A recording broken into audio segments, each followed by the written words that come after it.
So maybe you're new to Baldur's Gate 3 or you're a veteran, but want to actually know about which spells are the best in the game. So today I'm going to be looking at every single spell in the game of Baldur's Gate 3 and ranking them in a tier list. So what I have here for you guys is I have an exhaustive tier list here of every single spell in the game. This is over 200 spells right here, as well as all the spell descriptions in a wiki, so I can actually guide you through each one. So the way we're going to be doing this, guys, is we're going to be doing a timestamp chaptered approach for every spell class. So we're going to be going through cantrips. We're going to be going through level 1 spells, level 2 spells, onwards until level 6 spells.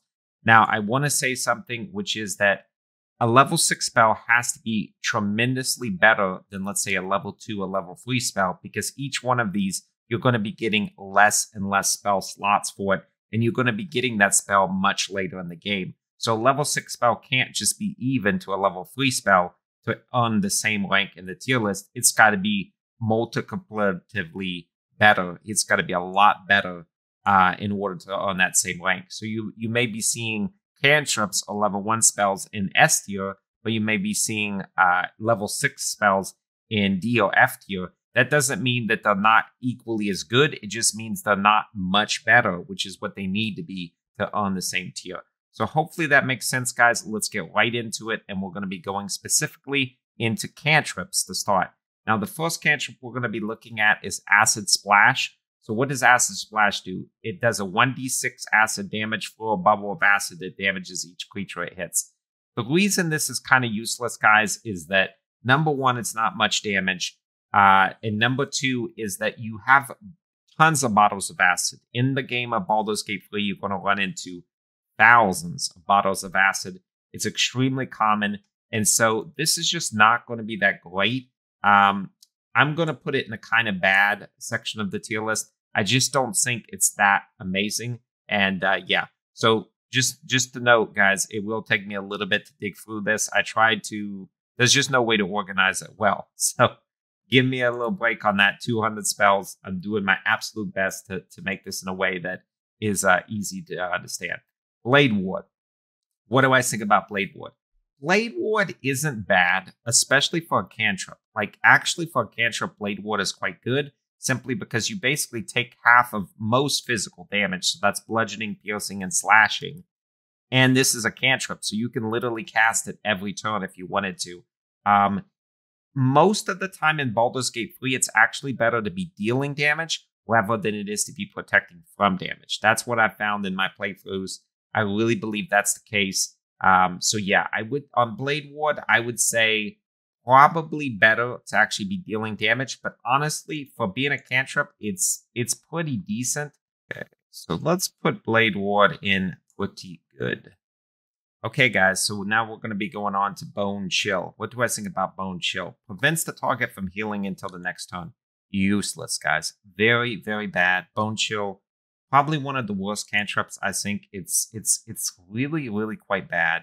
Why would you want to prevent somebody from healing instead of just dealing damage? It just doesn't make a lot of sense. Just why? I won't even put this and don't even think about it. It's as bad as it gets. Don't use this cantrip. Bone Chill is really bad. I think I tried it 2 or 3 times in the entire game and then realized it was worthless and I should never use it again. So let's move on. Dancing Lights. Now, Dancing Lights is a utility spell, illuminate a 9-meter radius. The only time you're going to be using this is in very dark places, like the Underdark, and if you don't have somebody like a drow that can see in the Underdark. So it's okay, I guess you could say. Dancing Lights isn't bad, but it isn't great either.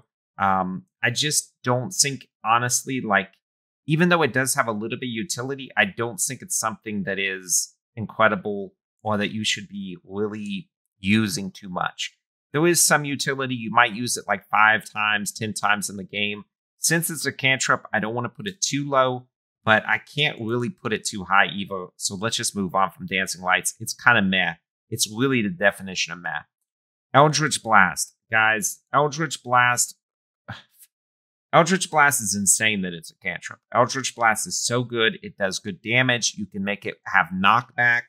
It's outrageous. And it's one of the reasons why Warlocks are so outrageously good. But yeah, Eldritch Blast, incredible. I'm just trying to see where the symbol for Eldritch Blast is. Now that's the real difficulty in making this video, guys, is finding the symbols.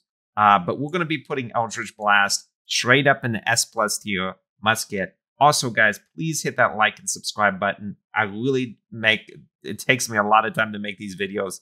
I really hope you like it. Hit that like, hit that subscribe right now, and let's get on past Eldritch Blast. But seriously, Eldritch Blast, one of the best spells in the game. Cannot recommend enough. Incredible that it's a cantrip. Let's go to Firebolt. 1 to 10 fire damage. This is like your standard, white bread fire spell. Firebolt is not like Fireball and some of the later fire spells that it's like incredibly good. It's okay. That's all I can say. I honestly don't have much success with it. The damage rolls always seem to be kind of on the low end for me. I'm just trying to find out where this even is on the symbol. This is, in my opinion, by far the hardest part of this tier list, but I wanted to have a full tier list, guys. I didn't just want to go through the wiki. I really did want to have a full part of the tier list, so give me a second here. It's going to become... Okay, we are back, and yeah, kind of bad. Right here was Acid Blast. It's just not that good. Fireball, sorry, not Fireball, Firebolt. Firebolt is just not that good. So, it's kind of a meh cantrip. And yeah, let's move on to the next one. Friends. Gain advantage on charisma checks. Now, if you really are using, let's say, a high charisma character like a paladin, and you cast Friends, it can be really, really strong, guys. Anything that gives you advantage, like I believe it's called Thaumaturgy, which we're going to be getting to in a little while here, is very good. This can be very useful. If you're doing a diplomatic playthrough, like if you're doing mainly like paladins, bards, that kind of thing, Friends can actually be quite good. And because this is a cantrip, this is honestly pretty strong, guys. Like, I really like Friends. I do use it quite a bit. It isn't like I would say the best spell in the game or anything, but it's up there. It's up there. I'm gonna put it in the pretty good, the A tier, the pretty good tier, because I think Friends honestly pretty nice to have. Onwards, we're gonna go Githyanki, Psionics, Mage Hand. Now, just to let you know, guys, any spells that are duplicated, like Mage Hand, Githyanki, Mage Hand, regular, I'm just gonna be treating them as one spell. There's no reason to have these in two separate spells. So Mage Hand. What do I think about Mage Hand? Mage Hand is something that a lot of people like, and it is definitely a niche spell, and in some cases can be incredible. I just don't understand why you want to use this most of the time instead of just dealing damage. But there is some things you can do with Mage Hand. You could throw things. You could maybe take like a projectile, or you could take a like a barrel or something like that and move it into a better position. There's some things that Mage Hand can definitely do. It's not like telekinesis later on. There's just some things about Mage Hand that are useful, but it's not great. It's not something that I would go out of my way for. So yeah, I just don't personally use Mage Hand too much. Now we gotta actually find its symbol, and here we go. Now we're gonna be putting Mage Hand in. I want to say kind of bad. It's not incredibly bad, but it isn't good, and I think kind of bad is where it deserves. Now we are going to be going on to Guidance. Guidance, guys, you're going to be using pretty much throughout your entire playthrough. It is such a good cantrip. Most of the time, Shadowheart's the one that casts this, but really multiple characters can cast this. This just helps you in so many ability checks. And you get that 1 to 4, basically. You get a 1d4 for it. If you roll a 3 or you roll a 4, it can be the absolute difference maker between passing that check and not passing that check. Guidance is God tier. It is so useful. And there isn't a single playthrough that I don't use Guidance on a lot. So it will be getting the S tier. I can tell you that right away. As soon as I can find it, it's going to be getting the S tier. And here we go. We found it. All right. So right along with Eldritch Blast, Guidance, our second one hitting the S tier. So now we're going to be going on to Light. Not useful, guys. Not useful. Light is one of these ones very similar to Dancing Lights. Infuse an object with an aura of light. You're not going to use this very much. I think I've used this total like 5 times. And I'm just like, I don't know why I would use this very much. This isn't worth I mean, I guess it's a cantrip, so you're not taking a spell slot, so at least does that. But I think that's the only thing saving light from really the bottom tier, is just that you're not having to expend a spell slot. But honestly, I would not use light in almost any situation imaginable, and it's going to be getting don't even think about it as soon as I can find the emblem. So it doesn't look like light. I had the symbol, or I didn't load it in. Don't worry, guys. Light is right down here, and don't even think about it. I would not recommend putting light. Let's just move on from light, because it's not that good, and it's not worth spending time and wasting time on. Now we're going to be going to Mirror Illusion. Create an illusion that compels nearby creatures to investigate. What do I think about this? This is a niche thing. It cannot be too bad. There's some things that I like about it. It's just not that great, and I wouldn't say it's incredible. Yeah, I really don't think it's something that you should be going out of your way for, but it isn't too bad. And, you know, you could use it in certain situations. I just think that it's not something that I wouldn't use it too often, to be honest. And I haven't used it too often. It's one of those things that I use once in a blue moon, basically. So it took me like 5 minutes, guys, to actually find this. No joke. It took me like 5 minutes. I finally found it. So Mirror Illusion, like I said, it's very niche. It isn't useful in a lot of situations. I'm going to put it in kind of bad. It really doesn't deserve to be any higher than that. And thank God we found it. Let's move on, guys. Wow, this is a big tier list. Poison Spray.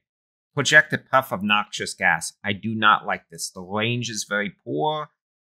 There's plenty of bottles of poison that you can throw. It really has almost no place in the game. I tried to use it multiple times. Poison Spray, just not very good at all. I'm just trying to find the symbol. Okay, so it's this poison gas. Let's see how long this is going to take, guys. Not too long, guys. Not too long. Found it pretty quickly. Don't even think about it. I'm not going to put it in the very, very bottom, but it's bad. Don't think about using Poison Spray. Poison Spray is not good, and there's a lot more. You shouldn't be using whole actions just to use Poison Spray. It just doesn't make any sense, guys. There's a lot better options in the game. Don't use it. Let's see what we have next. Produce Flame. Now, this allows you to either have flame in your hand or throw a flame. Honestly, right there along with Poison Spray, we've already kind of talked about with light, dancing lights. Producing flame isn't that useful. You have torches you can use. Why do you need to produce flame? It's just kind of a meh tier cantrip, and yeah, it's not going to be used almost ever. I'm going to be honest with you. I wouldn't recommend its use to pretty much anybody.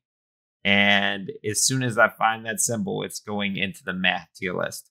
Okay, guys, this is getting absolutely outrageous. I've been looking for like 10 minutes for Produce Flame.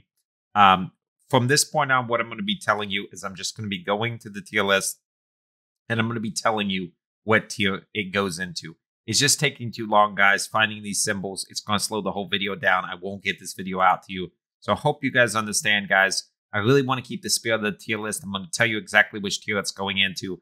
I just to find 200 plus symbols and actually drag and drop, it's becoming too slow, guys. And I won't be able to get this video out for you today. So I hope you guys understand. Please leave me down in the comments if you know a better way of organizing these. But it just seems to not put them in the way that I had originally put them into the folder. So because of that, it's a disaster, guys. Maybe if I would have numbered them or done something different, maybe there's a different way of doing this that I do not know about. If that is the case, let me know in the comments below. And I would love to know, because I really have no idea how to organize these. And it's taking way too long to find these symbols. So let's continue on. Ray of Frost. What do I think about it? Ray of Frost is not bad. It's not good. It's just a middling kind of cantrip.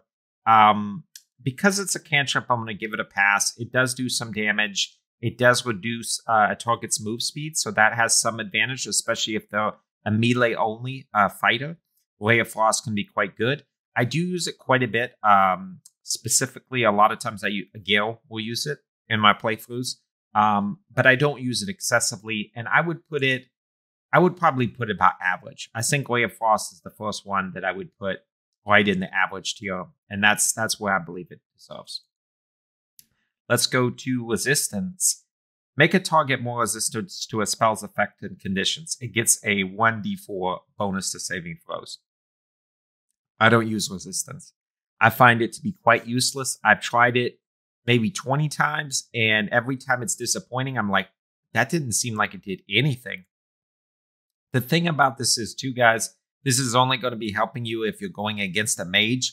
And a lot of times what will happen is you'll have like one mage and like 2 or 3 actual melee damage dealers.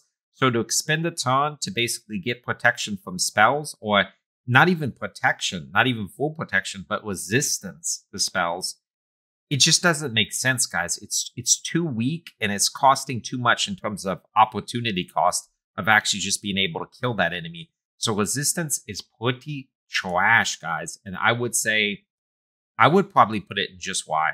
I think it's that bad. I honestly think resistance is pretty poor. So yeah, let's go on to Sacred Flame. Sacred Flame is basically exactly like Ray of Frost. If you look, they have the same type of damage, 1d8 plus Radiant, 1d8 plus Cold.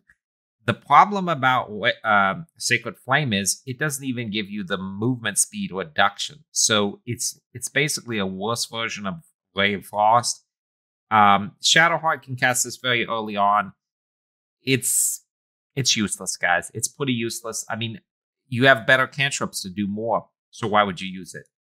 Radiant damage is quite good in terms of the damage type, but it does so little, and it doesn't have really any bonuses. I'm going to put don't even think about it.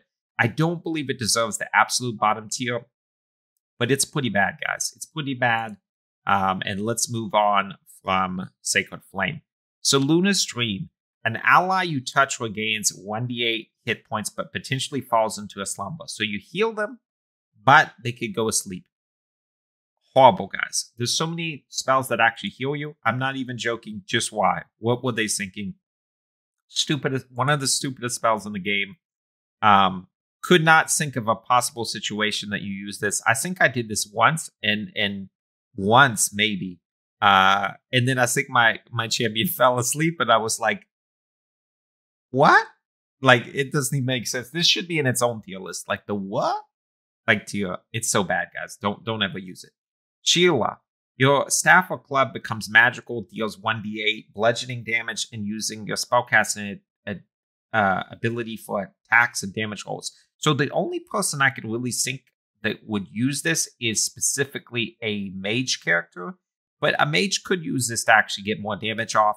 It's not terrible. It's not great. I'm going to put it in average, because I do think there was some utility for this. It's not absolute shit here, but it's not really great either. But Shillelagh, it's okay. I would use it sometimes. Shocking Grasp. 1d8 lightning damage. It has advantage that's wearing metal armor, and the target cannot use their reactions. Honestly, for a cantrip, if you look at the damage, 1 to 8 damage, it's nothing special. Lightning, nothing really special. But their target can't use reactions. And if they're wearing metal armor, which a lot of things are, like metal armor is still quite common, you get advantage. So honestly, Shocking Grasp isn't that bad. Now, the bad news is about it, it's in melee range, and most spellcasters do not want to get in melee range. So that's a big disadvantage. So the only really time I would use this is if somebody's getting up really close to me, and let's say they're like a heavily armored fighter, and you're a mage, then Shocking Grasp can be fantastic. So it's not useless. It's definitely not useless, and I would put it probably in the average tier list. Let's go on. Look at this, guys. It's going so much quicker, so much better, guys. Thaumaturgy. Unbelievably good spell. Unbelievably good cantrip. Crazy good S+ tier without any question. Gain advantage on intimidation and performance checks. If you're playing as like an intimidation-based character, which I love to play intimidation-based characters, this is honestly one of the best spells in the game. I use this constantly. It makes passing speech checks so much easier. I think this, along with guidance, and the thing is, guys, you can stack these. So guidance and thaumaturgy, it is so good, and this would be going right into the S+ tier. I actually can see the symbol. So this one I actually found, so we'll be putting it up here. Thaumaturgy, it deserves it. It deserves the little extra time. S+ tier, incredible. Thorn Whip. Thorn Whip, strike at a creature with a thorny vine-like whip and pull it closer to you. 1d6. Bad damage. Okay, let's look at why this spell is trash, guys. It's incredibly bad. We have bad damage. That's number one. Number two, you're a mage. Why do you want to pull a creature closer to you, right? And number three, piercing damage. So it's not even magical type damage. I think this is honestly horrifically bad. And I was going to put Thorny Whip. Thorny Whip, I think this is actually the Thorny Whip. So I actually found this simple. I don't know why. Now it seems like when I'm not looking for them, I can find them much quicker. Thorny Whip, let's just put it in just why. It's bad, guys. It's not good. Yeah, it's bad. It's bad. Don't use it. True Strike. Gain advantage on your next attack roll. True Strike can be good, guys. It's one of the better cantrips because the thing about this is you can cast it on somebody else, right? Last 2 turns, and gives you advantage on attack roll. So if the mage can't really do that much, let's say the out of spell slots, that could be a really good situation. The out of spell slots, you cast True Strike on one of your allies, you give them advantage on their attack roll. So there's a lot of utility to it. Now, is it the best spell in the game? Absolutely not. I'm going to put it in pretty good. Hey, pretty good. That's where I would put True Strike. I don't think it's like something you absolutely need to be going out of your way for. But, you know, if you don't have spell slots or if you're in a position where you feel like it's really important that your melee fighters get a good attack roll, then True Strike can be good. Vicious Mockery. Unleash a string of enchanted insults. It takes damage and receives disadvantage on its next attack roll. It only lasts 1 turn. It does have a large cast radius of 18 meters. Did it a few times. Was not impressed. Very poor damage, right? 1 to 4 damage, 1 to 4 d4 psychic. It does get disadvantage on its next attack roll, which is something. But it's not great, guys. Vicious Mockery, I would put, honestly, in the kind of... probably going to put Vicious Mockery somewhere of, like, don't even think about it or kind of bad. I'm hovering between these. I think it's at the very top of don't even think about it and at the very bottom of kind of bad. It has very limited utility. And, yeah, that's the last cantrip, guys. So we got through all the cantrips. Again, guys, if you're jumping in from the cantrip, just the actual finding the symbols was taking too long. So from this point out, unless I can find it in like 5 or 10 seconds, I'm just going to be telling you which tier it goes into, just because it's going to be a lot simpler, a lot quicker. I have to make these in a couple hours. Like, there's no way I can sit there. It was literally taking me 10 plus minutes sometimes to find a symbol. There's over 200. But yeah, just wanted to get that out there. Let's go on to level 1 spells. And the first level 1 spell we're going to be getting to is Animal Friendship. Convince a beast not to attack you. This is fairly useful. This actually has a lot of applications because there's a lot of animals in the game that are hostile. So 1 level 1 spell slot, not bad. 18 meters, that's quite a large radius. And 10 turns. So pretty much the entire duration of a combat encounter, more than likely. So Animal Friendship, I really think is a good spell for a level 1 spell. And I'm going to be putting it in the very top of average or the very bottom of pretty good. I think that it's really, really questionable if it deserves to be in pretty good. I don't want to like hype it up more than it deserves, but I do think it's something that has quite good utility. And there it is right there. So we're going to be put at top of average, bottom of pretty good. That's about where it deserves. So let's go on to Armour of Agathys. Gain 5 temporary hit points and deal 5 cold to any creature. So this is a classic Warlock spell. Quite good.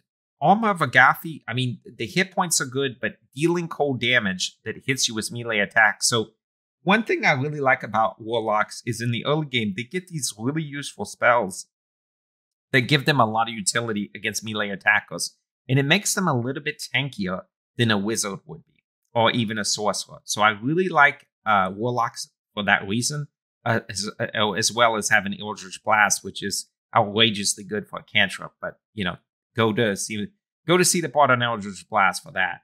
But yeah, Armour of Agathys, quite good. I think it's quite solid, and I'm going to be putting Armour of Agathys in probably the pretty good. So A tier list, pretty good.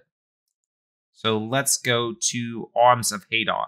Call forth Dark Tendrils that prevents targets from taking reactions. On save, targets still take half damage, and it does 2 to 12 necrotic damage.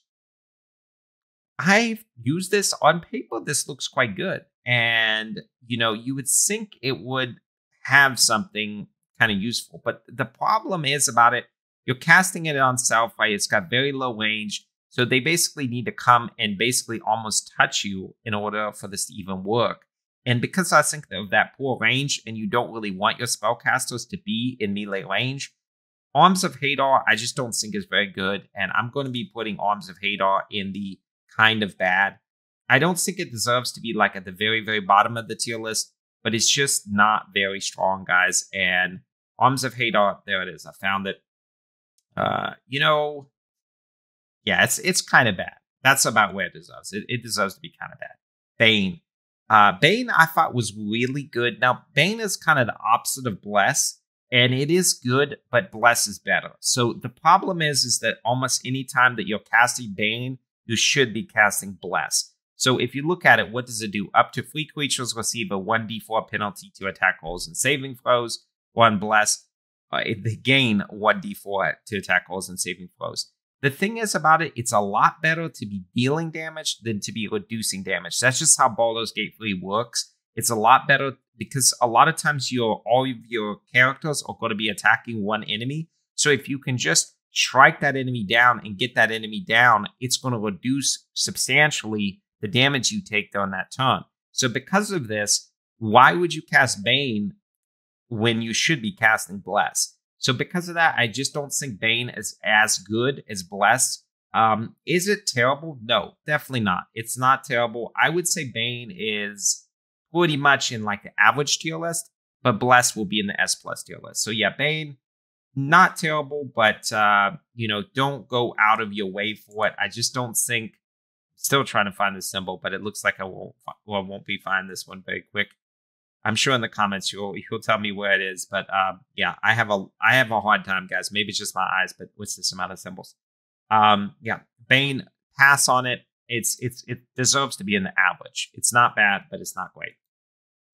We're going to Bless. Well, it's picking up right what I said. Bless is incredibly good. Bless should absolutely be in S tier, and I'm going to actually try to find this symbol because this one deserves it. This one absolutely deserves it. Bless is one of the most useful spells you're going to have in the early game. So basically, the idea behind Bless is you bless several allies, and then you use that to burst down one of your enemies. And because of you doing this, you will reduce a lot of the damage that you need to do per turn. So really, guys, it's almost always better to actually try to focus down one enemy rather than it is for that damage to be spread out. Oh, so I actually found Bane right here. So yeah, Bane, we'll put in average. Bless, I still can't find. Maybe I'll find it later on and I can put it in S+ tier. But yeah, S+ tier is where Bless deserves to be. It's incredibly good. Definitely get Bless. Burning Hands. Each flammable target is hit with 3 to 18 fire damage. So it's a 3d6 fire. On save, targets still take half damage. It's only 5 meters. Now, because it's a short range spell, this really decreases its utility.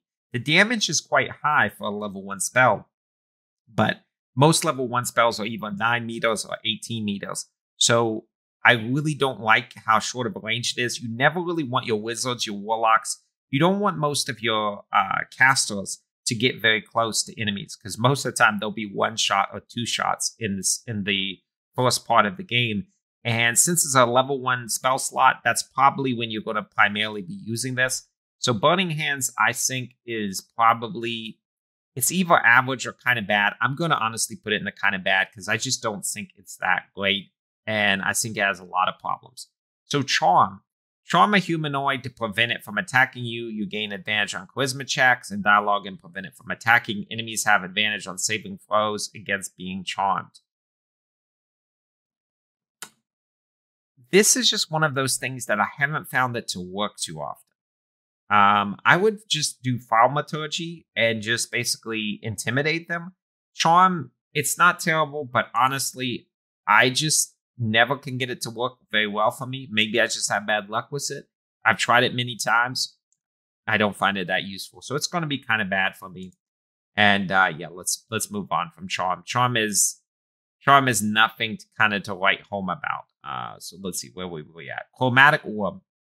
Now for a level 1 spell, Chromatic Orb is really, really good. I think it's one of the best level 1s, especially thunder damage. You're doing 3d8, guys. Thunder damage. It's so good. It has high range, 18 meters. Chromatic Orb, you probably should be casting Chromatic Orb almost all the time when you're low level. And specifically the Thunder variant is extremely good. So this one I truly believe does deserve to be an S+ tier. I think Chromatic Orb is that good and is so useful in so many situations. Would highly recommend Chromatic Orb. I think it's fantastic. Let's see. So now we go through all of its variants. They're pretty much similar. I mean, like I said, I would really recommend Thunder. Maybe cast Chromatic Orb Poison. I think that also has some utilities. The others, unless an enemy is specifically weak to one element, which is kind of nice because you can kind of see what they're weak against and then use that weakness. Most of the time, you're going to be best off by just doing Thunder. Color Spray blinds creatures up to 33 hit points. Used it sometimes, not impressed. I think it's kind of in the kind of bad or don't even think about it. One of these. Would not recommend preparing this spell. I do not think it's very good at all. Command Halt. Command the creature to flee, move closer, freeze, drop a ground, or drop the weapon. Very good. Very good. There's things you can use this right at the start of the game in the prologue.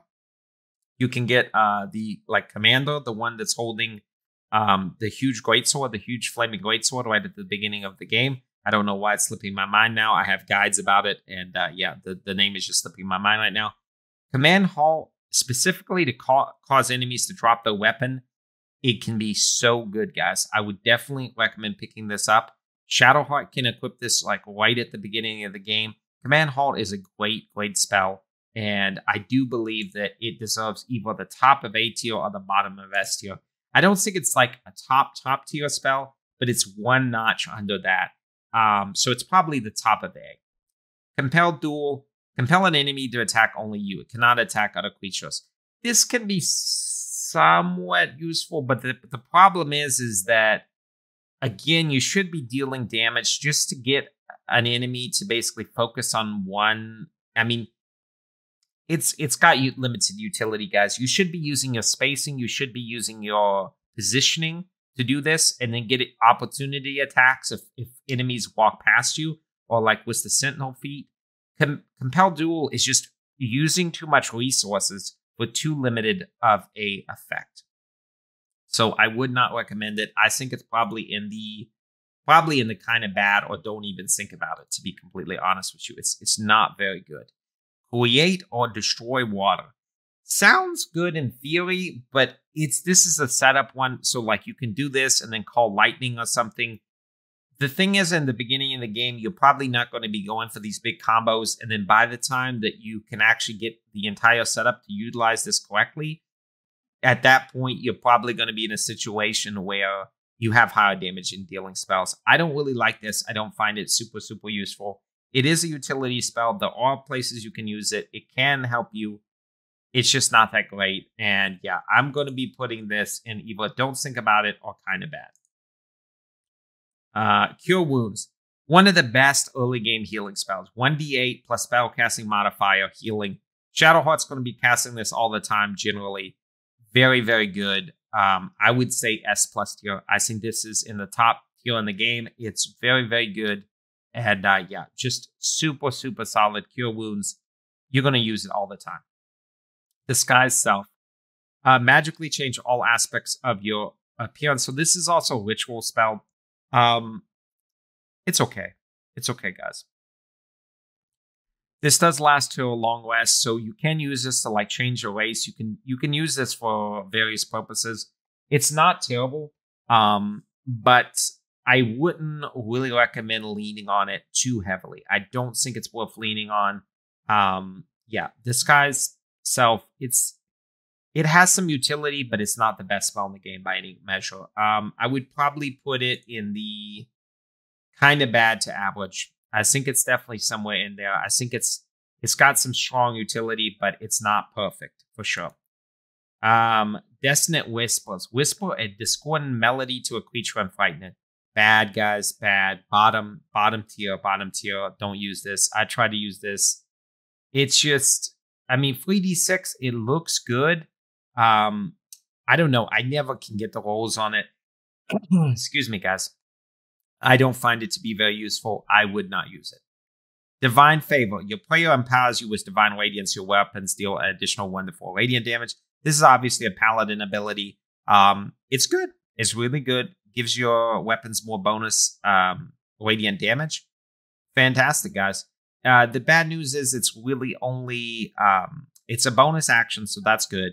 So you can basically cast it and not really use up one of your main actions. It lasts 3 turns, so it's good. I would put this in the A tier list. I think this is a strong one, guys. It's pretty strong. It's good. Ensnaring Strike. Now, Entangle and Ensnaring Strike and Entangle, which both are very, very similar. One entangles, one ensnares. I'm not a big fan of either of these. I've used these. Yes, you can lock an enemy down and then basically strike them from range. So there is some utility to it. And I'm not saying either of these are useless, but I don't find them that great. Again, your primary focus in every spell encounter or melee encounter should be, let me deal as much damage as possible and try to limit the amount of damage I'm taking in this turn. Now, in some cases, Ensnaring Strike or Entangle will help you in that regard, but in the majority of cases, you would be much better off dealing damage. So both of these are in the same, kind of have the same category, they have the same problem, and I would put them in average at best and probably more like kind of bad. Let's see. Expeditious Retreat. This allows you to gain dash immediately. Not good, guys. I used this a few times. I just don't think it's not worth a spell slot, guys. I mean, it is a bonus action, so that's good. Not worth a spell slot. I think this is kind of bad. This is kind of bad and probably going towards don't even think about it. To be honest, it's at the bottom and kind of bad. That's basically what it's at. Yeah. Faerie Fire. On the surface, because I'm a huge Drow fan, on the surface, this looks really, really good. The issue is that when you cast it, very often, you don't actually get it off.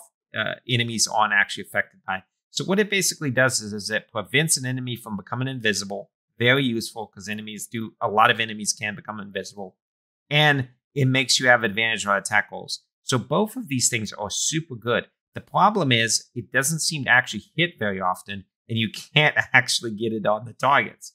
I think because it's a dexterity saving throw, I think a lot of characters just have good dexterity.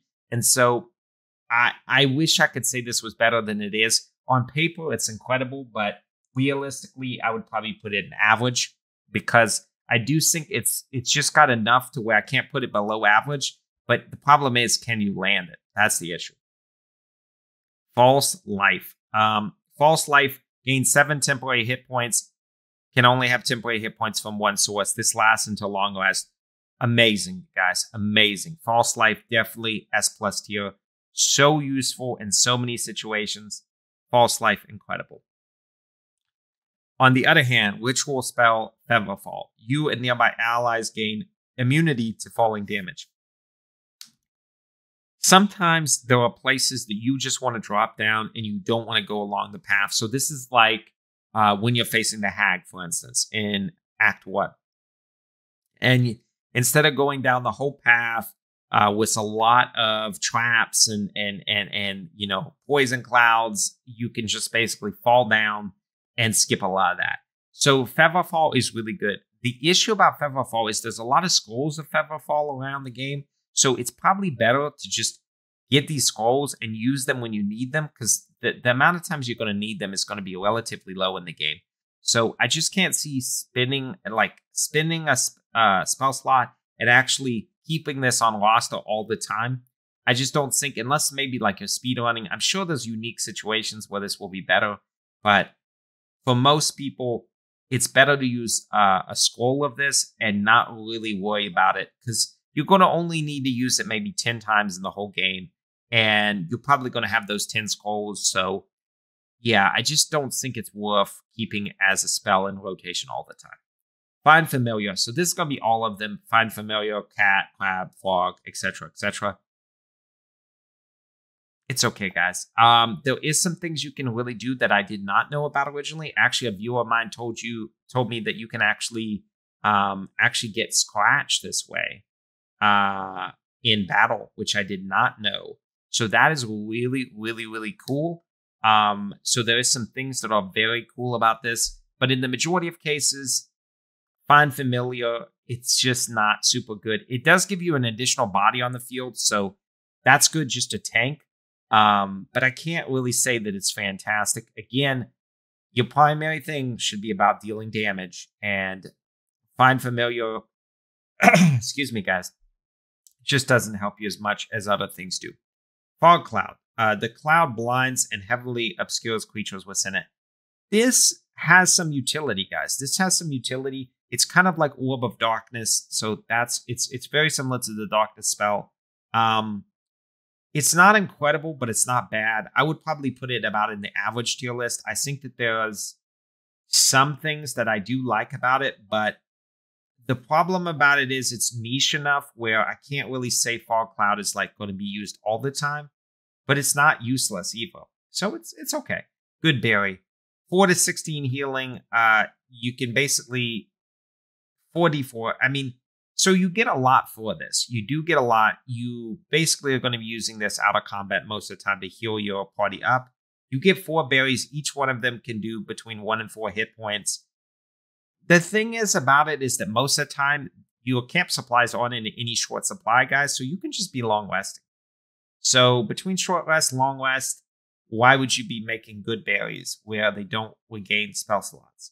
So that's my problem with GoodBerries. So I don't really think it's actually very useful at all. I think it's probably don't even think about it. Grease. Grease is super useful, guys. One of the best utility spells in level 1 spells. The reason Grease is so damn good is Grease will allow you to basically make your opponent slip, knock them down prone, and set up a next turn fireball or any fire spell that does incredible damage. This can be used to really kill huge groups of enemies and do an outrageous amount of damage. So again, because we've been talking about damage being the primary thing, and this also has the ability to knock opponents down when you cast it, Grease is really good. I would highly recommend using Grease almost all the time. Guiding Bolt. This is actually a really good spell level 1. It does really high damage, so it's 4d6, so it can do from 4 all the way to 24 damage. You get advantage on the next attack roll against the target. Guiding Bolt, really nice. Probably S tier. I really think for a level 1 spell, this is S tier. I think Guiding Bolt is really, really... Oh, there it is right there. We'll put it in the S tier. Guiding Bolt, super, super strong. Hail of Thorns. The Thorns deal weapon damage to the target and then explode. The explosion deals an additional 1 to 10 piercing damage. On miss, Thorns still explode. On save, targets still take half damage from the explosion. Hail of Thorns can be quite good, guys. It's not, I would say, incredible, but it's not bad either. I'm going to say it's probably about average. Yeah, that's what I would put it at. Healing Word, 1d4 dice. This is strong. Another spell from that probably you're going to be using on Shadowheart at the beginning of the game, unless you yourself or a wizard or a a cleric. Healing Word is good. It's solid. You can have a lot of utility for it. It's not bad. It's not like the best spell in the game, but you're going to be using it a lot. And I would say a solid A tier choice. Hellish Rebuke. Warlocks are really good, guys. I love Warlocks. I think they're one of the best spellcasting classes. Hellish Rebuke is so damn good. You use it as a reaction. So it's not even a main action. It's a reaction. So it's basically you damage me, I damage you. Incredibly good. 2 to 20 damage, 2d10 fire. So good. S plus tier, Hellish Rebuke, amazing. Heroism, make yourself or a target immune to frighten, which isn't super great, but gain 5 temporary hit points. The thing about this is, it looks a lot better on paper than it is. It looks a lot better on paper because unlike False Life, where you basically get it until you long rest, right? You're just getting this, so you're getting less hit points, and you're only getting it for 10 turns versus this is until long rest. So False Life should be used pretty much every situation over Heroism. Frighten isn't a condition that is oftentimes inflicted anyway. So I would really, in almost all cases, say you would be better off in going and getting False Life versus Heroism. Hex, 1 to 6 damage, 1 to 6 necrotic. So it curses a creature, making your attacks deal additional necrotic damage. It imposes disadvantage on a chosen ability check. I've used it, guys. I was super not impressed. I would say that way. I was not impressed. Hex is kind of bad. I wouldn't recommend using it. I would say Hex probably will go there in the either bottom of kind of bad or don't even think about it. It's honestly that bad. You can transfer this Hex from creature to creature once you kill it, but not quite. Hunter's Mark. Mark a creature as your quarry to deal an additional 1d6 slashing damage whenever you hit it with a weapon attack. If the target dies before the spell ends, you can mark a new creature. Quite good. Hunter's Mark actually has a lot of utility. I like it a lot. Not the best spell in the game, but quite good and super useful in a lot of situations. So I would say Hunter's Mark, absolutely quite good. I would put it in probably A tier to pretty good. Let us go on. Ice Knife, 3 to 22 damage. So this is a very high damage spell for level 1 spells. So you throw a shot of ice that deals 1 to 10 piercing damage. It then explodes and deals 2 to 12 cold damage to anyone nearby, creating an ice surface. And then that ice surface lasts for 2 turns. Because of the utility of this spell, it creates an ice surface. You have 2 different damages coming out. Ice Knife is quite good. I would say it's one of the better ones in the level 1 tier list. I'm going to put it at pretty good and probably near the top of pretty good. Yeah, I would recommend Ice Knife. I think Ice Knife is quite good. Now, Inflict Wounds. This looks incredible, right? On paper, 3 to 30 damage, 3d10 necrotic. What is bad about it? It's a melee spell, guys. It's a melee spell. This is a huge problem because you want your spellcasters to be away from the fight, dealing damage, and safe. So because you're getting up close and personal, even though this looks good on paper, every time I've used it, a lot of times my mage will die either that turn or the next one. So I would say don't even think about it. It looks a lot better than it is. Inflict Wounds, just not that great. Here's a utility spell, a ritual spell. Triple a creature's jumping ability. This could be, I can see this. This is probably going to be used for like speed running, doing things of that nature. You can get potions to do the same thing. So, you know, it's not something that's super amazing tier like God tier. Enhanced Leap, I do think has some utility. I really hesitate to put it in anything below average because I do think it's very unique. But it can't be better than average because it's not something you're using to actually beat the game directly. So yeah, let's put it in average and move on. Longstrider. Touch a creature to increase its movement speed by 3 meters. Horrible, guys. Horrible. Do not use this. Bottom. Just why? Terrible. Longstrider. So bad. I don't even know why they made this. Actually, while I see Grease here, so we'll put that in pretty good because that Grease is good. But yeah, Longstrider, trash. Lunar Mend. Expend spell slots to regain points while wild shape. Guys, I mean, if you're a druid, this is going to be good. It's very limited. It's going to be basically just for druids. Yeah, it's good. It's solid. It's not amazing. It's average. That's what I would put in. It's in the average tier list. So yeah, just put it right here along with Bane in the average. Major Armor. Surround an unarmored creature into a protective magical force. Its armor class increases to 13 plus its dexterity modifier. Major Armor can be quite good to protect your mages. I personally believe in the philosophy of dealing damage first, protecting second. If you can't deal damage that turn, or you're in a position where you feel like you're going to die and prevented from dealing damage next turn, Mage Armor can be good. Most of the time, you're better off dealing damage, like I've already said many times. But yeah, Mage Armor, not terrible. Unbelievable, guys. This is like, there's some spells in this game that deserve a tier even above S+, and Magic Missile is one of this. The reason Magic Missile is so good, let's actually read what it does. 6 to 15 damage. So it's a 3d4 plus free force. Shoot 3 magical darts. So you can actually target like 1 dart on one enemy, 2 darts on another enemy. So you can actually pick how these darts are basically thrown out, and they always hit the target. This is the most important thing to read in this whole thing. They always hit. Incredible, guys. Range 18 meters. Magic Missile, you should be spamming it all day, guys. This should be your bread and butter spell. Magic Missile is incredibly good. There's very few things that can stop Magic Missile. Yeah, it's just incredible, guys. Magic Missile, beyond S+ tier, incredible. So yeah, I mean, Magic Missile is almost in a tier of its own. Yeah, it's just that good. Protection from good and evil. This seems better in concept, but I found it to not be super, super good. So you do get into long rest. It protects an ally against attacks against aberrations, celestials, elementals, fays, fiends, and undead. So you get a lot of protection in there. They can't be charmed, frightened, or possessed. And when these creatures attack, they do so with disadvantage. So if you're fighting one of these creatures, it's definitely worth casting. But then again, you're dealing with a lot of beasts. You're dealing with a lot of human characters in the game. So this is going to be useful in certain situations and absolutely worthless in other situations. So it's a very situational spell. There's a niche for it. It's really good in that niche, and it's useless outside that niche. So I'm going to be putting it as average. Now we're going to be going to Way of Sickness. Way of Sickness.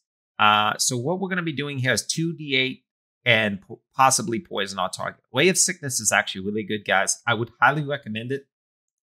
When you're starting the game, using Way of Sickness can be really, really strong because you can poison your target. If you're fighting somebody that has a high HP pool, let's say, for instance, you're in the bandit camp and you're fighting Menfira, you can poison Menfira and then be doing passive damage each turn. So again, with our philosophy of let's deal the most damage possible, Way of Sickness has a pretty high base damage, and then it has a ticking damage where you can poison a target and have them take damage over time.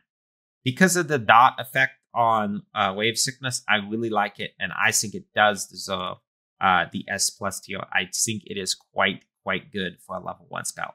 Sanctuary. I don't even remember. What does this spell do? What does Sanctuary do? You or an ally cannot be targeted until you attack or harm a creature. Oh, that's why. I remember using this. Okay. This is trash, guys. This is so trash. I was like, what is this spell again? But now I actually remember. I've used this a couple times. So the only time this is really good is if a character has very, very low hit points. And what you want to do is you just want to prevent them from dying at all costs. Let them heal up for a couple turns while they can't actually attack. So Sanctuary does have some utility in that role. I'm going to be putting it as kind of top of kind of bad, bottom of average. The thing is about it, a lot of times you just want that champion to continue dealing damage until they die and then reviving them after the combat encounter. But Sanctuary does have some usefulness. Searing Smite. So this is a paladin ability. Your weapon flares with white hot intensity. It deals weapon damage and an extra 1d6 fire damage and marks the target with Searing Smite. And Searing Smite, the target takes 1d6 fire damage every turn until it succeeds a Constitution saving throw. This is good, guys. Searing Smite is really, really good. You're going to see this on Karlach. You're going to see this, I believe Barbarians can cast this right away. Yeah, very good. I know Paladins can also do it. Really, really, really, really, really, really good. Very good spell. I love it. Probably top of A tier, bottom of S tier. Shield. When you're about to be hit, increase your armor class by 5. You take no damage from magic missile. So just because this prevents you from taking damage from magic missile, I have to give it the A tier at least. I think the A tier is definitely where it deserves to be. Increasing your armor class by 5 is a considerable buff. That's very, very considerable. So I like Shield a lot. I think it's quite good. Shield of Faith. Protect a creature from its attack, increases its armor class by 2. We have Shield that increases your armor class by 5, and it's a reaction, right? And then we have a bonus action that increases your armor class by 2. So you can kind of see Shield is just a lot better than Shield of Faith. Now, this does last until long rest, so it does give you protection over a number of turns. So it's not useless, but as a reaction, Shield is better. Sleep.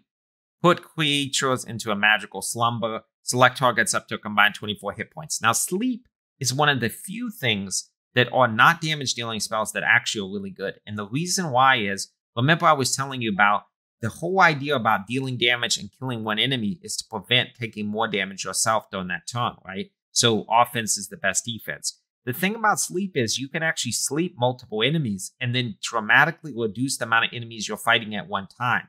So this is kind of like a stasis in StarCraft, where basically what you're doing is you're splitting your battle into 2 separate mini battles. And so this can be very, very good. If you can sleep 1 of 2 of your enemies, you cut the enemies in half, and then you basically kill those enemies and then hit the sleeping enemies. It can be very, very strong. So I like Sleep a lot. I think it's an S tier spell, especially for level 1. I really, really like it. Speak with Animals. I want to say, didn't we have... Yeah, Animal Friendship. Okay, that was to convince a beast not to attack you. Speak with Animals. A lot of character classes get this by default. It's not bad, guys. There was definitely useful points. Speak with Animals. It's a great spell for dialogue, for storytelling. It's amazing. For actual utility in combat, it's not as good. I want to put this in average tier list because I'm really divided on this. In one hand, I think that this is an incredibly cool spell, and I think spells like this are what make Baldur's Gate 3 so unique. On the other hand, I just don't think it's one of the best spells in the game, so I wanted to, its average is probably where I should put it. Tasha's Hideous Laughter. So Tasha's Hideous Laughter, inflict a creature with fits of laughter, leaving it prone without the ability to get up. Quite useful. But then again, why should you be doing this when you could be doing things like Sleep? I just don't think Tasha's Hideous Laughter. I've used it a couple times. I wasn't that impressed with it. I would much prefer just sleeping opponents. So I would give this one a pass. I think it probably deserves like top of kind of bad and bottom of average. That's where I would put it. Okay, so now we're going on to Thunderous Smite. Pushes your target 3 meters away and possibly knocks it prone, as well as doing a 2d6 modifier and thunder damage. Most of these spites, which is why paladins are so good, are really good, guys. If you read actually the description, almost all of the smite spells are actually really good for being level 1 spells, like stupidly good. Thunderous Smite, I think it deserves top of A tier, maybe bottom of S tier. I really like it. I really like thunder and lightning damage in general. But yeah, that's like Tempest Clerics, for instance. I think it's super, super good with a lot of the lightning damage. Thunderous Smite, super, super cool. Thunder Wave. This is one of those weird ones where it can be incredibly good. Like, let's say you have 3 enemies next to a cliff. You do Thunder Wave, you kill 3 enemies in 1 turn. It can be stupidly good. The problem is that oftentimes your actual human teammates are also there, and you'll hit and do collateral damage. So the problem about Thunder Wave is positioning in such a way that you can take advantage of it. The spell itself is an S tier spell. The thing about it is, though, you need to have S tier positioning to use it. So for beginners, this isn't a very good spell at all because you're oftentimes going to be doing equal damage to your party, and in some cases, you're doing more harm than good with this spell. So I would be very careful in using this spell, but for intermediate or advanced players, Thunder Wave can be really, really good just because of how you're pushing targets around and knocking them prone. Wrathful Smite. So very similar to Thunderous Smite, but we're just basically getting psychic damage, possibly frightens your target. I haven't seen it frighten too many targets. It's not bad. I kind of prefer Thunderous just because it knocks enemies back and possibly knocks it prone. I prefer it versus Wrathful, but they're both pretty good. Witch's Bolt. So this is the final spell in level 1 spells. So link yourself to a target with a bolt of lightning. Deal an additional 1d12 lightning damage each turn by activating it. So there's some really cool things about this. So basically what happens is it's got 18 meters. It's got a very long range. And if you have one enemy that you just want to DPS down, you put Witch's Bolt on, and then each turn you just cast. But you only have to expend one spell slot, right? So in that way, it's really, really good. It's very efficient. If you have like one big enemy, let's say it has 40 to 60 health points in Act 1, and you just want to kill that one enemy. And that's your primary focus with, let's say, a wizard like Gale. So Witch's Bolt, I think, is going to be at the top of A tier. I think it's quite good, and I like it a lot. So guys, we have reached the end of the cantrips and the level 1 spells. Guys, this has become almost an hour video just in terms of this. I think I'm going to have to break this in multiple parts. So what I think I'm going to do is I'm going to break it into cantrips and level 1 spells. And then in the next video, I'm going to try to tackle maybe level 2 through level 4 or something. And then finally, the top tier spells. Maybe I can get through all of the spells from here in one more video, hopefully. But yeah, I just want to break this into a measurable length, guys, because I don't want you to be sitting here for like 3 hours in one video. So yeah, this video is going to cover all the cantrips and level 1 spells. And then my next video is going to cover all spells from that. Hope you guys understand. I took a tremendous amount of time researching this, actually producing it. Please hit that like button. Please subscribe. It would mean so much to me. Thanks again, guys, and I'll see you in the next video.